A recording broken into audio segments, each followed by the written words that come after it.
নমস্কার বন্ধুরা, গল্পকথনে সকলকে স্বাগত জানাই।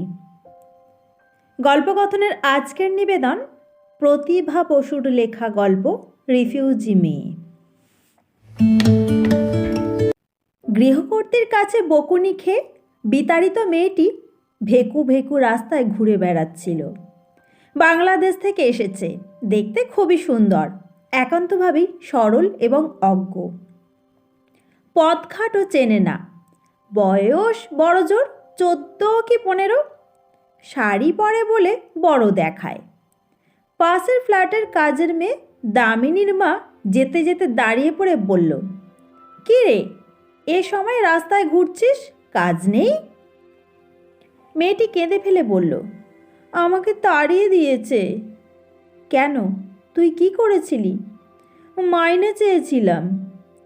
মাইনে চেয়েছিলি বলেই তাড়িয়ে দিল? সে কি কথা! 4 মাস কাজে লেগেছি, একটা টাকাও দেয়নি। তোর মাইনে কত? জানি না। জানি না মানে? হাবা নাকি? মাইনে ঠিক করে কাজে লাগিস নি? বলেছিল অনেক দেবে।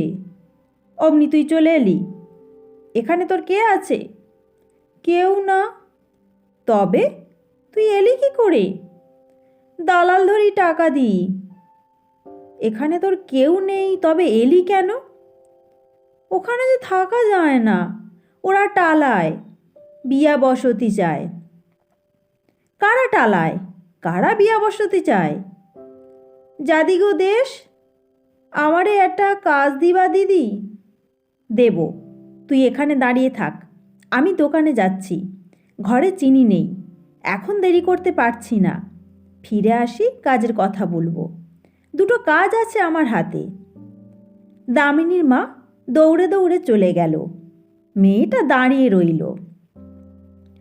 অন্য ফ্ল্যাট থেকে একজন ভৃত্য বেরিয়ে এলো, নাক ছাড়ছিল। চোখ পড়ে গেল মেয়েটার দিকে। অমনি চোখ মুখ চকচকে দেখালো। বিগলিত গলায় বলল, আরে তুই এখানে কি করছিস? মেয়েটা বলল, যা খুশি তা করছি, তোমার কি? রাগ করছিস কেন? আমি কি তোকে কোনো খারাপ কথা বলছি?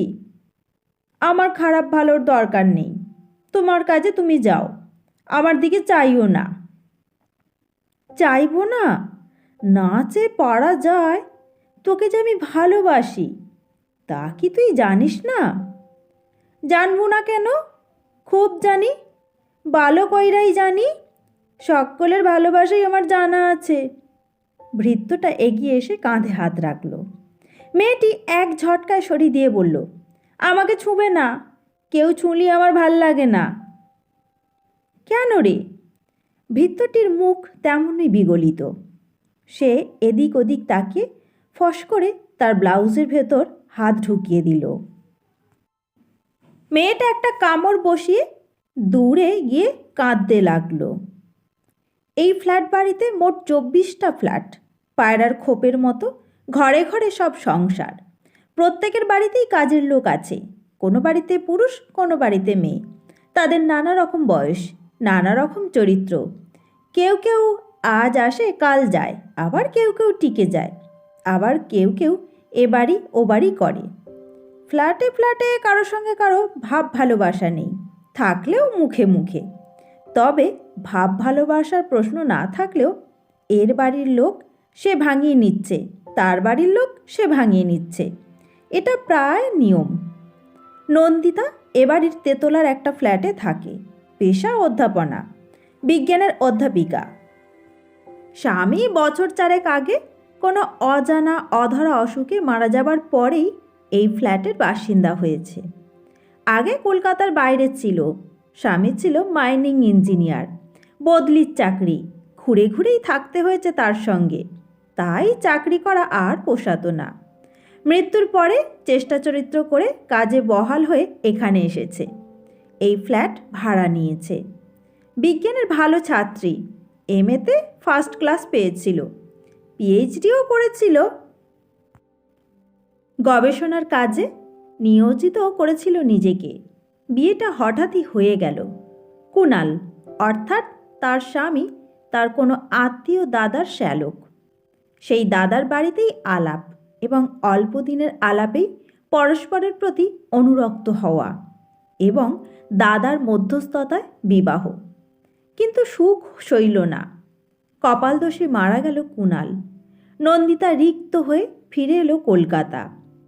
কিছুদিন মা বাবার কাছে থেকে চাকরি পাওয়ার পরে চলে এসেছে আলাদা বাড়িতে।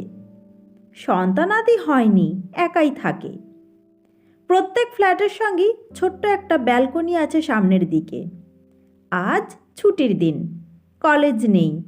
নন্দিতা সেই ছোট্ট ব্যালকনিতে দাঁড়িয়ে এই দৃশ্য দেখল এবং চেঁচিয়ে ভৃত্যটিকে বকে উঠল, এই বলে। ভৃত্যটা দৌড়ে পালিয়ে গেল। মেয়েটিও বকা শুনে ওপর দিকে তাকিয়েছিল। ইঙ্গিতে ডেকে ওপরে নিয়ে এলো তাকে। আদর করে বসিয়ে পিঠে হাত বুলিয়ে বলল, তোমার নাম কি?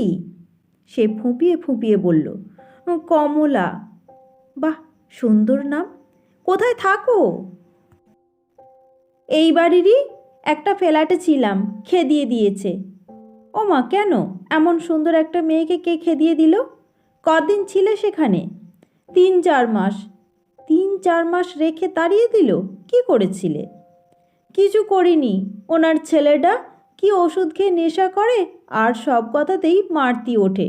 ওর মাকেও মারে, আমাকেও মারিছে। সে কি? পেরাই তো মারে। দেখো না, পিঠটা দেখো কেমন বাড়ি মারিছে লাঠি দিয়ে। অন্যদিন মা ঠ্যাঙায়, আজ ঠ্যাঙায়নি। কেন? বলেছিলাম এরম মারলি পরে আমি থাকবো নি, আমার মাইনে দিয়ে দাও, আমি চলে যাই। বলতে মাও বলল, কুত্তার বাচ্চা, খাতি দিচ্ছি, পড়তি দিচ্ছি, আবার মাইনে। এই বলে মা খুব জোরে চড়মারি বলল। সাগর যে মারে, খুব ভালো করে। তখন আমি বার হয়ে এলাম। চুপ করে থেকে নন্দিতা বলল, এখন তুমি কোথায় যাবে? জানি না। বাড়ি কোথায়? খুইলনে। এখানে কোথায় থাকো? এখানে তো এই ফ্ল্যাটেই ছিলাম। মা বাবা কোথায় থাকেন? সাহস গ্রামে। তা তুমি এখানে কেন? পাঠিয়ে দিল যে দালাল দাদার সঙ্গে। দালাল দাদা? টাকা দিলি বাংলাদেশ থেকে যে দালাল আমাদের এখানে নিয়ে আসে, সে আমার ডাক দাদা হয় সম্পর্কে। 200 টাকা দিই মা বাবা তার সঙ্গে আমাকে পাঠিয়ে দিয়েছে। 3 মাসের খোরাক খরচও দিয়েছে। বলেছে কদিন তোমার বাড়িতে রাখো, এদিকে বন্দোবস্ত করে আমরাও পালাবো। তখন একটা ছোট বাড়ি টাড়ি দেখে নিয়ে দিও, আমরা থাকবো। না, 1 মাস হতি না হতি দালাল দাদা বলল, তোকে বসিয়ে বসিয়ে কদিন খাওয়াবো, চল চাকরি করবি। এই বলে এই ফ্ল্যাটে দিয়ে গেল। এখানে বাসন মাজতে হয়, কাপড় কাচতে হয়, দাদা ওষুধ খেয়ে বমি করলি সেই সব ধুতি হয়, আবার ঘর ঝাড় মোছা, রান্না করা। সব তুমি করতে? সব আমি করতাম। নন্দিতা নিঃশ্বাস ফেলে বলল, বেশ তো ছিলে বাংলাদেশে, হঠাৎ চলে এলে কেন? যদি আসতেই হতো তবে তো মা বাবার সঙ্গে আসতে পারতে। আমি বড় হয়েছি যে, বড় মেয়েজি ওখানে থাকতে পারে না। আমার খুব কষ্ট ছিল, বাড়ি থেকে বেরোতেই পারতাম না। তাও তো একবার হাত ধরি টানাটানি ঝোপির ধারে নিয়ে গিয়ে। মুখখানা নিচু করল কমলা।